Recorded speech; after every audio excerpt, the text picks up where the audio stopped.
সময়। এই সময় আসলে কি? এই সময় একটা সরল রেখা তো কখনোই নয়।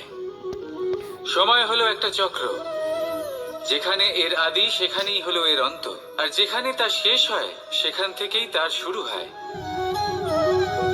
এই সময় একটা অত্যন্ত বিচিত্র চিন্তা, বিচিত্র ভাবনা, একটা বিচিত্র বস্তু যা কেউ বুঝতে পারেন না।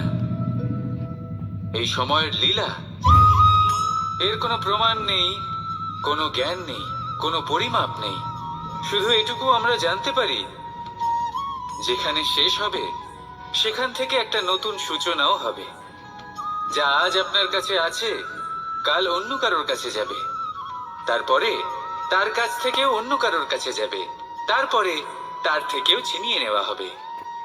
এই নিয়তির একজনের কাছ থেকে অন্যজনের কাছে আদান প্রদানের এই সময় হলো আপনার সময়।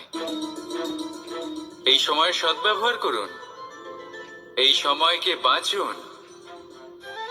আপনাকে শুধু এটাই সুনিশ্চিত করতে হবে যে আপনি কোন পক্ষে আছেন। আর সত্যি বলতে কি, আপনার জীবনের পরিণাম নির্ভর করে আপনার নির্বাচনের ওপর। আপনি কোন পক্ষ নির্বাচন করছেন। তাহলে মনে রাখবেন, জীবনে সেই পক্ষই নির্বাচন করবেন যা চয়ন করার পরে আপনি সুখ অনুভব করবেন, আপনি সন্তোষ লাভ করবেন, প্রসন্নতা লাভ করবেন। আর আমি এটাই সুনিশ্চিত করব যে এই পক্ষ যেন শান্তির পক্ষ হয়, এই পক্ষই যেন প্রেমের পক্ষ হয়। তাহলে চিন্তা করবেন না। আর